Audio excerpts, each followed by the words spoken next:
Hello friends, welcome back to my channel Himanshu classes.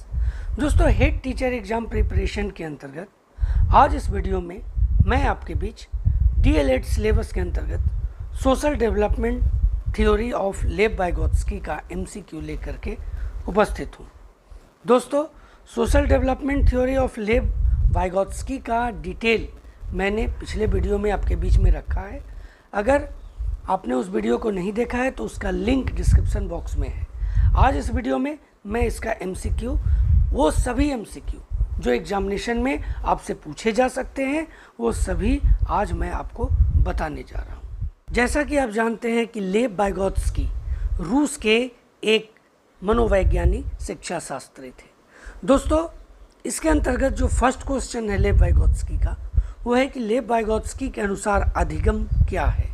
एक अनुबंधित गतिविधि है, एक सामाजिक गतिविधि है, एक व्यक्तिगत गतिविधि है या एक निष्क्रिय गतिविधि है। इनमें से कोई नहीं, एक से अधिक। इसका जो सही जवाब है वो ऑप्शन नंबर बी होगा, एक सामाजिक गतिविधि है। लेव वाइगोत्स्की ने अधिगम को एक सामाजिक गतिविधि के श्रेणी में रखा है, एक सामाजिक गतिविधि बताया है। क्वेश्चन नंबर 2 है कि लेव वाइगोत्स्की के अनुसार आधारभूत मानसिक क्षमताओं को मुख्य रूप से किसके द्वारा उच्चतर संज्ञानात्मक प्रक्रियाओं में बदला जाता है। अनुकूलन एवं संगठन, पुरस्कार एवं दंड, सामाजिक पारस्परिक क्रिया, उद्दीपन अनुक्रिया संबंध, इनमें से कोई नहीं या एक से अधिक। जो सही जवाब है ऑप्शन नंबर सी है, सामाजिक पारस्परिक क्रिया। देखिए, लेव वाइगोत्स्की के जो सिद्धांत है दोस्तों, वो सामाजिक सांस्कृतिक पारस्परिक क्रियाओं के इर्द गिर्द घूमता है, इसलिए इसका सही जवाब ऑप्शन नंबर सी होगा। क्वेश्चन नंबर 3 है कि यह तथ्य कि बच्चों को सांस्कृतिक रूप से प्रासंगिक ज्ञान की आवश्यकता होती है, निम्नलिखित में से किस व्यक्ति से संबंधित है। चूंकि हम लोग लेव वाइगोत्स्की के बारे में पढ़ रहे हैं तो इसका जो सही जवाब होगा वो ऑप्शन नंबर ए ही होगा, न चार्ल्स डार्विन, न स्किनर, न ही ब्रोफेनब्रेनर। तथ्य यह है आपको समझना कि बच्चों को सांस्कृतिक रूप से प्रासंगिक ज्ञान की आवश्यकता होती है। ये जो बातें हैं, ये संबंध के बारे में आपको जहाँ पर आए कि बच्चों को सांस्कृतिक रूप से प्रासंगिक ज्ञान की आवश्यकता होती है, ये किस व्यक्ति से संबंधित है, तब आपका जवाब ऑप्शन नंबर ए होगा।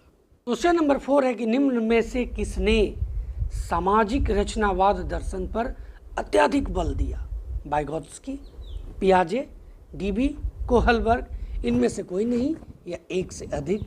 दोस्तों, इसका भी जवाब ऑप्शन नंबर ए होगा, वाइगोत्स्की।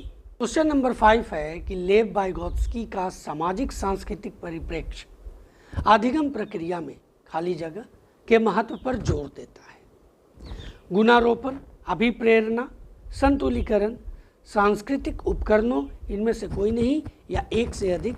दोस्तों, इसका जो सही जवाब होगा ऑप्शन नंबर डी है, सांस्कृतिक उपकरणों के महत्व पर जोर देता है। लेव वाइगोत्स्की का सामाजिक सांस्कृतिक परिप्रेक्ष्य अधिगम प्रक्रिया में सांस्कृतिक उपकरणों के महत्व पर जोर देता है।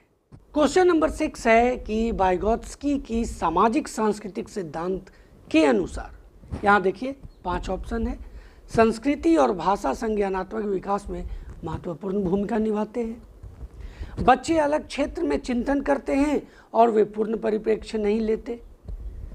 यदि निम्न आयु या अमूर्त सामग्री को प्रस्तुत किया जाए तो बच्चे अमूर्त तरीके से चिंतन करते हैं। ऑप्शन डी है, स्वनिर्देशित वाक सहयोग का निम्नतम स्तर, इनमें से कोई नहीं या एक से अधिक। जो सही जवाब है दोस्तों वह है ऑप्शन नंबर ए, संस्कृति और भाषा संज्ञानात्मक विकास में महत्वपूर्ण भूमिका निभाते हैं वाइगोत्स्की की सामाजिक सांस्कृतिक सिद्धांत। तो देखिए, क्वेश्चन नंबर 7 है कि निम्नलिखित में से कौन सा कथन वाइगोत्स्की के समाज सांस्कृतिक सिद्धांत के संदर्भ में सही नहीं है। ऑप्शन ए, बच्चे जो कार्य स्वयं बिना सहायता के पूरा कर सकते हैं, उन्हें करते हुए वो बहुत कम सीखते हैं। ऑप्शन बी है कि निकटस्थ विकास का क्षेत्र इस सिद्धांत का एक भाग है। ऑप्शन सी है, यह बालक के संज्ञानात्मक विकास में भाषा के महत्व की उपेक्षा करता है। ऑप्शन डी है, यह संज्ञानात्मक विकास में समाज एवं संस्कृति की भूमिका पर बल देता है। अब देखिए यहाँ पर वाइगोत्स्की के समाज सांस्कृतिक सिद्धांत के संदर्भ में कौन सा सही नहीं है। तो ये जो ऑप्शन नंबर आप सी देख रहे हैं कि यह बालक के संज्ञानात्मक विकास में भाषा के महत्व की उपेक्षा करता है, तो ऐसी बात नहीं है। ये जो बिंदु है ऑप्शन सी, ये गलत है इसमें। तो इसका सही जवाब होगा option number C. Question number 8 है कि वाइगोत्स्की के अनुसार भाषा सीखने, शब्दों को अर्थ देने में किसकी भूमिका को नकारा नहीं जा सकता। ये खाली जगह जो आप देख रहे हैं उसमें इस ऑप्शन में एक होगा। ऑप्शन ए है भाषा प्रयोगशाला, बी है सामाजिक अंतःक्रिया, सी है विद्यालय समय, डी है पाठ्य पुस्तकों और ई है इनमें से कोई नहीं या एक से अधिक। तो इसका जो सही जवाब है ऑप्शन नंबर बी होगा सामाजिक अंतःक्रिया। क्वेश्चन नंबर 9 है कि निम्नलिखित कथनों में से कौन सा वाइगोत्स्की के द्वारा प्रस्तावित विकास तथा अधिगम के बीच संबंध का सर्वश्रेष्ठ रूप में सार प्रस्तुत करता है। विकास अधिगम से स्वाधीन है, विकास प्रक्रिया अधिगम प्रक्रिया से पीछे रह जाती है, विकास अधिगम का समानार्थक है और अधिगम एवं विकास समानांतर प्रक्रियाएं हैं। अब वाइगोत्स्की के द्वारा जो प्रस्तावित विकास और अधिगम के बीच संबंध का जो सर्वश्रेष्ठ रूप से सार प्रस्तुत करता है वो ऑप्शन नंबर बी है दोस्तों। विकास प्रक्रिया अधिगम प्रक्रिया से पीछे रह जाता है। यह है ऑप्शन नंबर बी सही जवाब। क्वेश्चन नंबर 10 है वाइगोत्स्की के सिद्धांत में विकास के निम्नलिखित में से कौन से पहलू की उपेक्षा होती है। भाषाई, सामाजिक, सांस्कृतिक या जैविक। देखिए दोस्तों, जो भी क्वेश्चन मैं आपको बता रहा हूँ वो क्वेश्चन कहीं न कहीं एग्जामिनेशन में पूछे गए हैं और उन सभी को मैंने यहाँ पर संग्रह किया है जो आपके एग्जामिनेशन के लिए इम्पॉर्टेंट हो सकते हैं और उसी के आधार पर ये क्वेश्चन का MCQ मैं आपके बीच में लेकर के उपस्थित हूँ। और इसका जो सही जवाब है वो ऑप्शन नंबर डी होगा जैविक। यानी वाइगोत्स्की के सिद्धांत में विकास के जैविक पहलू की अपेक्षा होती है, भाषाई, सामाजिक, सांस्कृतिक की नहीं, जैविक की होती है। क्वेश्चन नंबर 11 है कि शिक्षक ने देखा कि रवि अकेले किसी समस्या को हल करने में सक्षम नहीं है जबकि वह इसे आसानी से हल करता है जब उसके शिक्षक द्वारा उसे व्यक्तिगत सहायता प्रदान की जाती है। वाइगोत्स्की के विचार में इस प्रकार के समर्थन को क्या कहा जाता है। सामान्यीकरण, अमूर्त चिंतन, सहकर्मी शिक्षण, ढांचा में मचान या इनमें से कोई नहीं या एक से अधिक। इसका जो सही जवाब है ऑप्शन नंबर डी होगा ढांचा मचान। देखिए, मचान एक ऐसी तकनीक को संदर्भित करता है जो बच्चे की क्षमता बढ़ाने के लिए सही समय पर सही मात्रा में सही तरह का समर्थन प्रदान करता है। क्वेश्चन नंबर 12 है कि बच्चों को संकेत देना तथा आवश्यकता पड़ने पर सहायता प्रदान करना, ये किसका उदाहरण है। प्रबलन, अनुबंधन, मॉडलिंग, पाड़ यानी ढांचा या इनमें से कोई नहीं या एक से अधिक। तो इसका जो सही जवाब होगा ऑप्शन नंबर डी होगा ढांचा। क्वेश्चन नंबर 13 है कि एक बच्चा पढ़ना सीखने के लिए संघर्ष कर रहा है। छात्रों को के साथ काम करके या सीखना कि शब्दों का उच्चारण कैसे करें और अन्य शब्द पहचान रणनीतियों का उपयोग कैसे करें, इससे बच्चा पढ़ना सीखने में सक्षम होता है। उपरोक्त उदाहरण किस रचना को उजागर करते हैं। संगठन, साम्यीकरण, अनुकूलन, समीपस्थ विकास का क्षेत्र, इनमें से कोई नहीं या एक से अधिक। तो इसका जो सही जवाब है ऑप्शन नंबर डी होगा जो लेव वाइगोत्स्की ने दिया है, समीपस्थ विकास का क्षेत्र ZPD यानी zone, concept of zone of proximal development. ये ZPD है, इसका सिद्धांत वाइगोत्स्की ने दिया है, इसलिए इसका सही जवाब ऑप्शन नंबर डी होगा। दोस्तों, वाइगोत्स्की के सामाजिक रचनावाद सिद्धांत के अनुसार समीपस्थ विकास का क्षेत्र बताता है कि बच्चा वयस्कों और अन्य लोगों से सवाल या सुझाव के माध्यम से स्कैफोल्डिंग की मदद से यात्रा कर सकता है, लेकिन फिर भी कार्य कर सकता है और स्वतंत्र रूप से सीख सकता है और इस प्रक्रिया से बहुत आगे तक पहुंच सकता है। दोस्तों, किसके आधार पर? यह समीपस्थ विकास का क्षेत्र यही बताता है, ZPD। क्वेश्चन नंबर 14 है कि समीपस्थ विकास का क्षेत्र ZPD की अवधारणा निम्न में से किसके द्वारा दी गई थी? बंडूरा, पियाजे, स्किनर या वाइगोत्स्की? मैंने जैसा कि अभी आपको बताया, इसका सही जवाब होगा ऑप्शन नंबर डी, वाइगोत्स्की। अब देखिए, वाइगोत्स्की के आधार पर बात करें तो वाइगोत्स्की ने अपने सिद्धांत में समीपस्थ विकास का क्षेत्र ZPD का प्रत्यय दिया, जो कि संदर्भित करता है क्या? ये देख लीजिए, एक शिक्षार्थी अपने दम पर और किसी की मदद के दम पर क्या कर सकता है के बीच का अंतर। मैंने पिछले वीडियो में भी आपको बताया था, आज फिर से मैं आपको बता रहा हूँ। किसी के मार्गदर्शन में शिक्षार्थी के वास्तविक विकास के स्तर और उसके विकास के स्तर के बीच की दूरी। कार्यों की एक श्रृंखला बच्चे के लिए अकेले करना बहुत कठिन है, लेकिन वयस्कों और अधिक कुशल साथियों की मदद से संभव। क्वेश्चन नंबर 15 की तरफ पढ़ते हैं। 15 है कि वाइगोत्स्की सामाजिक विकास के सिद्धांत ने खाली जगह की नींव रखी। वाइगोत्स्की सामाजिक विकास के सिद्धांत ने किस बात की नींव रखी? व्यवहारवाद, मानवतावाद, निर्मितवाद, और ऑप्शन डी है प्रभाव डालने का अनुकूलता सिद्धांत। इसका जो सही जवाब है वो ऑप्शन नंबर सी होगा, निर्मितवाद। अब प्रश्न उठता है कि निर्मितवाद है क्या? तो मैं आपको बताता हूँ। देखिए, निर्मितवाद यह वह सिद्धांत है जो इस विचार का समर्थन करता है कि बच्चे अपने ज्ञान का निर्माण स्वयं करते हैं। जब वे अन्वेषण करते हैं तो वे स्वयं उसका अपने ज्ञान का निर्माण करते हैं। क्वेश्चन नंबर 16 है कि एक गतिविधि के दौरान छात्रों को संघर्ष करते देख एक अध्यापिका बच्चों को संकेत और इशारे जैसे क्या, क्यों, कैसे प्रदान करने का निर्णय लेती है। लेव वाइगोत्स्की के सिद्धांत के अनुसार अध्यापिका की यह योजना ऑप्शन ए अधिगम के लिए आधारभूत संरचना के रूप में कार्य करेगी, छात्रों में प्रत्याहार यानी निकास प्रवृत्तियां उत्पन्न करेगी, ऑप्शन सी अधिगम की प्रक्रिया में अर्थहीन होगी, ऑप्शन डी बच्चों को अधिगम के लिए निष्प्रेरित करेगी। इनमें से कोई नहीं या एक से अधिक। तो दोस्तों, इसका जो सही जवाब है वो ऑप्शन नंबर ए होगा, अधिगम के लिए आधारभूत संरचना के रूप में कार्य करेगी। यह इसका सही जवाब हुआ। क्वेश्चन नंबर 17 है कि निम्नलिखित में से कौन सा आधारभूत सहायता का एक अच्छा उदाहरण है जिसका आशय है समस्या समाधान को तब तक सिखाना जब तक शिक्षार्थी स्वयं न कर सके। ऑप्शन ए है समस्या का समाधान जल्दी देने के लिए पुरस्कार देना, उसे यह बताना कि वह बार बार प्रयास द्वारा वह कर सकती है।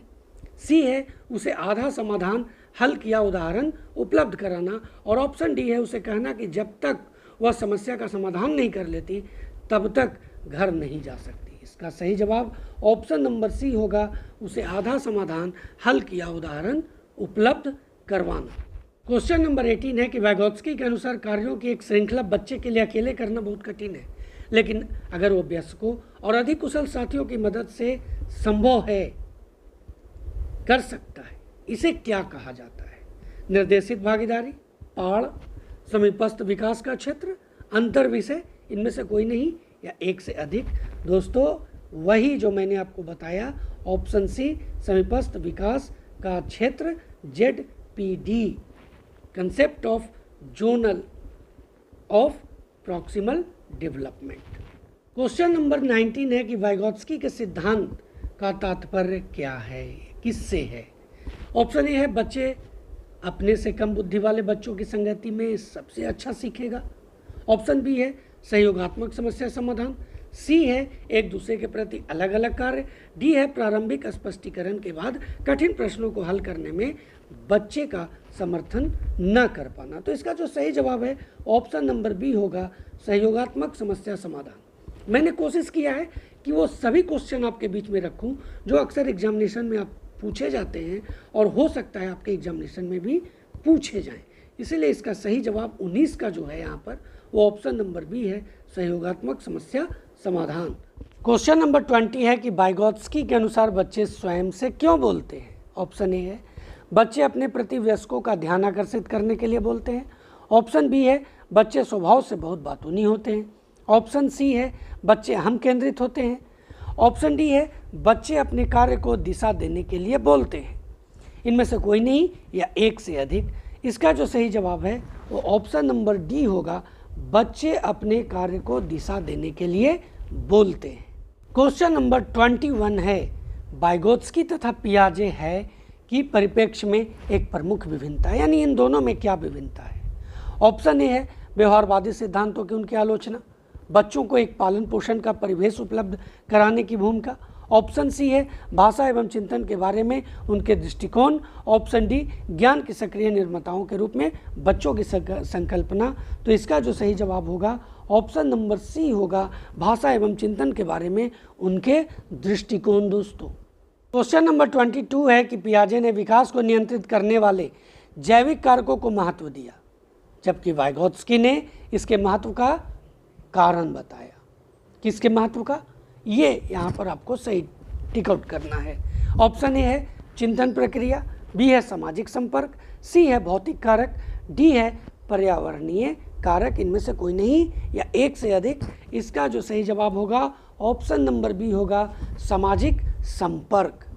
दोस्तों फिर मैं आपको बता रहा हूँ, वाइगोत्स्की से रिलेटेड किसी भी तरह का क्वेश्चन अगर आपसे पूछा जाएगा, इससे अलग नहीं पूछा जाएगा जो मैं आज आपको बता रहा हूँ। क्वेश्चन नंबर 23 है, लेव वाइगोत्स्की के अनुसार आधारभूत मानसिक क्षमताओं को मुख्य रूप से किसके द्वारा उच्चतर संज्ञानात्मक प्रक्रियाओं में बदला जाता है। ऑप्शन ए है सामाजिक पारस्परिक क्रिया, उद्दीपन अनुक्रिया संबंध, सी अनुकूलन एवं संगठन, और ऑप्शन डी है पुरस्कार एवं दंड। इनमें से कोई नहीं या एक से अधिक। इसका जो सही जवाब है ऑप्शन नंबर ए होगा, सामाजिक पारस्परिक क्रिया। 24 नंबर क्वेश्चन है कि जब वयस्क सहयोग से सामंजस्य कर लेते हैं तो वे बच्चे के वर्तमान स्तर के प्रदर्शन को संभावित क्षमता के स्तर के प्रदर्शन की तरफ प्रगति क्रम को सुगम बनाते हैं। उसे क्या कहा जाता है। क्वेश्चन को आपने समझ लिया। ऑप्शन है समीपस्थ विकास, ऑप्शन बी सहयोग देना, ऑप्शन सी सहभागी अधिगम, ऑप्शन डी सहयोगात्मक अधिगम, और ऑप्शन ई जो है जैसा कि बीपीएससी आपको प्रोवाइड करेगा, उपयुक्त में से कोई नहीं, उपयुक्त में से एक से अधिक। तो इसका जो सही जवाब है वो ऑप्शन नंबर ए होगा, समीपस्थ विकास। अब दोस्तों देखते हैं 25 नंबर क्वेश्चन। लेव वाइगोत्स्की के अनुसार संज्ञानात्मक विकास का मूल कारण है। मूल कारण किसका, संज्ञानात्मक विकास का। ऑप्शन ए संतुलन, बी सामाजिक अन्योन्य क्रिया, सी मानसिक प्रारूपों का समायोजन, डी उद्दीपन अनुक्रिया युग्मन। इनमें से कोई नहीं या एक से अधिक। तो इसका जो सही जवाब होगा ऑप्शन नंबर बी होगा, सामाजिक अन्योन्य क्रिया। दोस्तों अगला क्वेश्चन है कि वाइगोत्स्की के अनुसार बच्चे कैसे सीखते हैं। ऑप्शन ए है वयस्कों और समवयस्कों के साथ परस्पर क्रिया से, ऑप्शन बी जब पुनर्बलन प्रदान किया जाता है, सी परिपक्व होने से, ऑप्शन डी अनुकरण से। अब देखिए इन सभी से बच्चे सीखते हैं, लेकिन वाइगोत्स्की ने क्या कहा है, तो वाइगोत्स्की के अनुसार ऑप्शन ए सही है, वयस्कों और समवयस्कों के साथ परस्पर क्रिया से बच्चे सीखते हैं। क्वेश्चन नंबर 27 है कि लेव वाइगोत्स्की के समाज संरचना सिद्धांत में दृढ़ विश्वास रखने वाली शिक्षक के नाते आप अपने बच्चों के आकलन के लिए निम्नलिखित में से किस विधि को वरीयता देंगे। अब ये जो क्वेश्चन आपने समझा, इसका जो ऑप्शन है नीचे कि सहयोगी प्रोजेक्ट के साथ मानकीकृत परीक्षण, सी है तथ्यों पर आधारित प्रत्यास्मरण के प्रश्न, या वस्तुपरक बहुविकल्पी प्रकार के प्रश्न। अब लेव वाइगोत्स्की के समाज संरचना सिद्धांत में दृढ़ विश्वास रखने वाले शिक्षक के नाते आप अपने बच्चों के आकलन के लिए जिस विधि को वरीयता देंगे, वो जो इसका सही जवाब है वो है ऑप्शन नंबर ए, सहयोगी प्रोजेक्ट। देखिए सेम क्वेश्चन 27 की तरह ही 28 है, लेकिन थोड़ा सा वो अलग तरीके से पूछा गया। एक शिक्षक के रूप में जो दृढ़ता से लेव वाइगोत्स्की के सामाजिक रचनात्मक सिद्धांत पर निर्भर करता है, आप अपने छात्रों की गणना के लिए निम्नलिखित में से किसे पसंद करेंगे। ऑप्शन ए सहयोगी परियोजनाओं, मानकीकृत परीक्षण, तथ्य आधारित स्मृति प्रश्न, वस्तुनिष्ठ बहुविकल्पी प्रकार के प्रश्न। दोस्तों दोनों क्वेश्चन सेम है, लेकिन थोड़ा सा फर्क है, इसलिए मैंने इसे भी आपके बीच में रखा और इसका भी सही जवाब आप जान रहे होंगे। ऑप्शन नंबर ए होगा सहयोगी परियोजनाओं। क्वेश्चन नंबर 29 है कि वाइगोत्स्की के सिद्धांत की क्या विशेषता है। ऑप्शन ए है वाइगोत्स्की का सिद्धांत बच्चे के संज्ञानात्मक विकास के लिए समाज और संस्कृति को महत्वपूर्ण स्थान देता है। ऑप्शन बी है इस सिद्धांत के अनुसार विकास के लिए पहले सीखना आवश्यक है। ऑप्शन सी है इस सिद्धांत के अनुसार छात्रों में संज्ञानात्मक विकास के गुण पहले से ही मौजूद होते हैं, लेकिन इन गुणों को सामने लाने का काम समाज और संस्कृति द्वारा किया जाता है। ऑप्शन डी है दोस्तों कि वाइगोत्स्की बच्चे के संज्ञानात्मक विकास के लिए सामाजिक संपर्क, भाषा और संस्कृति को बहुत महत्वपूर्ण मानते हैं। ऑप्शन ई है उपयुक्त में से कोई नहीं, उपयुक्त में से एक से अधिक। दोस्तों इसका जो सही जवाब है ए, बी, सी, डी ये सभी होगा जो वाइगोत्स्की के सिद्धांत की विशेषताएं हैं। इसलिए इसका सही जवाब ऑप्शन नंबर ई, उपयुक्त में से एक से अधिक। क्वेश्चन नंबर 30 है कि बच्चों के बारे में निम्नलिखित कथनों में से किस कथन से वाइगोत्स्की सहमत होते हैं। ऑप्शन ए है बच्चे तब सीखते हैं जब उनके लिए आकर्षक पुरस्कार निर्धारित किए जाएं। वहीं ऑप्शन बी है कि बच्चे के चिंतन को तब समझा जा सकता है जब प्रयोगशाला में पशुओं पर प्रयोग किए जाए। वहीं ऑप्शन सी है दोस्तों कि बच्चे जन्म से शैतान हैं और उन्हें दंड देकर नियंत्रित किया जाना चाहिए। ऑप्शन डी है बच्चे समवयस्कों और वयस्कों के साथ सामाजिक अंतःक्रियाओं के माध्यम से सीखते हैं। हम लोग 1 to 30 क्वेश्चन में इस चीज़ को कॉमन देख रहे हैं और इसका जो सही जवाब होगा ऑप्शन नंबर डी होगा, बच्चे समवयस्कों और वयस्कों के साथ सामाजिक अंतःक्रियाओं के माध्यम से सीखते हैं। तो दोस्तों इन 30 क्वेश्चंस के आधार पर ये कहा जा सकता है कि आपने लेव वाइगोत्स्की के सिद्धांत की पूरी जानकारी MCQ के रूप में आज ग्रहण की। इसका डिटेल भी मैंने आपके बीच में प्रस्तुत किया है और उसका लिंक मेरे डिस्क्रिप्शन बॉक्स में है, जहां से जा कर के आप उस वीडियो को आसानी से देख सकते हैं। दोस्तों वीडियो अच्छा लगा हो तो लाइक और शेयर करना बिल्कुल भी ना भूलें। चैनल पर नए हैं तो सब्सक्राइब कर लें, बेल आइकन को ज़रूर प्रेस करें ताकि आने वाले अनेक वीडियो का नोटिफिकेशन सबसे पहले आपको मिल सके। दोस्तों अगले वीडियो तक जय हिंद।